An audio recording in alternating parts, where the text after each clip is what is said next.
ስማኝ፣ አሁን ያለህበትን ሁኔታ በደንብ ተመልከት። ምናልባትም ዛሬ ያሳለፍከው በሰዎች አስተያየት እየተሸማቀቅ ሰው ምን ይለኛል በሚል ፍርሃት ታስረህ ወይንም ሌሎች እንዲወዱ ለማድረግ ማንነትህን አሳልፈህ እየሰጠህ ሊሆን ይችላል። ዓለም አንተን ወንድ እንድትሆን ሳይሆን ጥሩ ልጅ ሆነ እንድትቀጥል ነው የምትፈልገው። ጥሩ ልጅ ማለት ደግሞ ለማንም የማይከብድ የራሱ አቋም የሌለውና ማንም ሊረግጠው የሚችል ምንጣፍ ማለት ነው።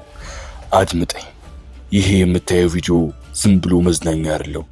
ይሄ ቪዲዮ ያንተን ደካማ ጎን የሚሰብርና እውነተኛውን ማንነትህን የሚቀሰቅስ ጥሪ ነው። አብዛኛው ወንድ ዛሬ የሚኖረው በአእምሮ እስር ቤት ውስጥ ነው። የዚህ እስር ቤት ጠባቂዎች ደግሞ ጓደኞችህ፣ ቤተሰቦችህና የማታውቃቸው የሶሻል ሚዲያ ሰዎች ናቸው። እነሱ በሚሰጡ ላይክ ትደሰታለህ። እነሱ በሚሰጡ ትችት ደግሞ ራስን ትወቅሳለህ። ይህ ግን የባሪያ ወይንም የስሌቭ ህይወት ነው። አንተ የተፈጠርከው ለታላቅ ዓላማ ነው። ነገር ግን ያ ዓላማ እንዲሆን የሚችለው ስለ ሰዎች መጨነቅ ስታቆም ብቻ ነው። አንበሳ ጫካ ውስጥ ሲጓዝ በጎች ስለሱ ምን እንደሚያስቡ ግድ የለውም። እሱ ትኩረቱ በአደኑ ላይ ብቻ ነው። አንተም እንደዛው መሆን አለብህ። ዛሬ የምናያቸው 8 ነጥቦች ያንተን ደካማ አመለካከት ቀደው የሚጥሉ ናቸው። ንቃ። ጊዜ በከንቱ እየባከነ ነው። ወጣትነት እንደ ጧፍ እየቀለጠ ነው። በሰው ወሬ ተተብትበ ተራ ሆነ ልትሞት ነው ወይስ የራስህን ግዛት የምታጸና ንጉስ ልትሆን? ዝግጁ ከሆንክ ወደ ውስጥ እንግባ። ነገር ግን አስታውስ፣ ይህ ለደካሞች የሚሆን ትምህርት አይደለም። ይህ ለቆራጦች ብቻ ነው። እንጀምር። ለዚህ ቻናል አዲስ ከሆንክ ይህን ቻናል ሰብስክራይብ በማድረግ ቤተሰብ ሁን። ቪዲዮውን ላይክ በማድረግ ጀምር። አንደኛ፣ ግጭትና ጥላቻን እንደ ክብር ምልክት ተቀበለው። ዓለም ሁሉንም ሰው ውደድ፣ ከሰው ጋር አትጣላ እያለች የምታስተምርህ አንተን መሪ የሌለው በግ ለማድረግ ነው። እውነቱን ስትናገርና ለዓላማ ስትቆም ሰዎች ይጠሉሃል። መልካም። መታወቅ ያለብህ በምትወዳቸው ነገሮች ብቻ ሳይሆን በማትደራደርባቸው እሴቶችህም ጭምር ነው። ጠላት የሌለው ሰው አቋም የሌለው ሰው ነው። ጠንካራ ወንድ ግጭትን አይፈልግም፣ ነገር ግን ግጭት ሲመጣ አይሸሽም። እውነታውን ተናገር፣ ዋጋውንም በድፍረት ክፈል። ሁለተኛ፣ የጭንቀትህን ኃይል ለትልቅ ነገር ብቻ አውል። አእምሮህ እንደ ባንክ ቤት ነው። በቀን ውስጥ የምታወጣው ጭንቀት ውስን ነው። ታዲያ ይህን ውድ ሀብትህን በማታውቀው ሰው አስተያየት ወይንም በማይረባ ወሬ ላይ ለምን ታባክነዋለህ? ደካማ ወንድ ስለ ሁሉም ነገር ይጨነቃል። ጠንካራ ወንድ ግን የሚጨነቀው ስለ ግቡ ነው፣ ስለ ቤተሰቡና ስለ ራሱ ጥንካሬ ብቻ ነው። ሌላው ሁሉ ጫጫታ ነው። ጫጫታውን አጥፈውና ትኩረት ላይ አተኩር። ሶስተኛ፣ አይ የሚለውን ቃል እንደ መከላከያ ግንብ ተጠቀም። ብዙ ወንዶች አይሆንም ለማለት ስለሚፈሩ ብቻ የሌሎች ሰዎች መጠቀሚያ ይሆናሉ። ለሰው ደስ ይበለው ብለህ ጊዜህን በሰጠ ቁጥር ለራስህ ህልም የነበረህን ጊዜ እየሰረክ ነው። አይሆንም ማለት ራስን መውደድ ነው። ያንተን ክብርና ዓላማ የማይመጥን ማንኛውንም ጥሪ በድፍረት ውድቅ አድርግ። አንተ የሰዎች አገልጋይ ሳይሆን የራስህ ህይወት አዛዥ ነህ። አራተኛ፣ በራስህ መርካት፣ እውነተኛው የኃይል ምንጭ። ሰዎች እንዲያደቁ የምትራብ ከሆነ እነሱ አንተን የመቆጣጠር ስልጣን አላቸው ማለት ነው። ራስህን የምታከብርና በራስህ የምትተማመን ከሆነ ግን የሰው ሙገሳም ሆነ ስድብ ትርጉም አይኖረው። ብቸኝነትን አትፍራ። በብቸኝነት ውስጥ ነው ማንነትህን የምታገኘው። ራስህን መውደድ ማለት ራስህን መስታወት ላይ እያየህ ቆንጆ ነኝ ማለት ሳይሆን ራስህን ለትልቅ ክብር ብቁ አድርገህ መገንባት ማለት ነው። አምስተኛ፣ ጠንካራ ወንድማማችነትን ገንባ። ብቻህን ስትሆን የዓለም ጫጫታ ሊያሸንፍህ ይችላል።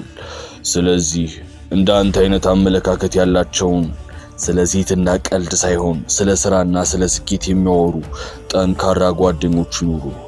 አንበሳ ብቻውን ይዋጋል፣ ነገር ግን ከመንጋው ጋር ሲሆን የማይበገር ይሆናል። የሚያለሰልሱን ሳይሆን የሚያጠነክሩን ጓደኞችን ምረጥ። ስድስተኛ፣ የራስህን የስኬት ህግ ጻፍ። ዓለም ስኬት ማለት እንዲህ ነው ብላ የምትሰጥህ መለኪያ ላንተ ውድቀት ሊሆን ይችላል። የሰው መለኪያ ውስጥ ለመግባት አትጨነቅ። ለአንተ ስኬት ምን ማለት እንደሆነ ራስህ ወስን። የራስህን ግብ ሲኖርህ በሌሎች ሰዎች መንገድ ላይ ስለማትገኝ የእነሱ አስተያየት አይረብሽህ። በራስህ ሜዳ ላይ ተጫወት፣ በራስህ ህግም አሸንፍ። 7ኛ ፍቃድ መጠየቅን አቁም። ይህም ባደርግ ትክክል ነው፣ ሰው ምን ይለኛል? እነዚህ የተገዢ የባሪያ ጥያቄዎች ናቸው። አንድን ነገር ለማድረግ ካሰብክና ካመንክበት በቃ አድርገው። ፍቃድ በጠየቅ ቁጥር በህይወት ላይ ሌላ ጌታ እየሾምክ ነው። ስህተት ቢሆን እንኳን የራስህ ስህተት ይሁን። ከሰው ፍቃድ ይልቅ የራስህ ውሳኔ ይቅደም። 8ኛ ሞት እየመጣ መሆኑን እወቅ። ተዘናግተሃል።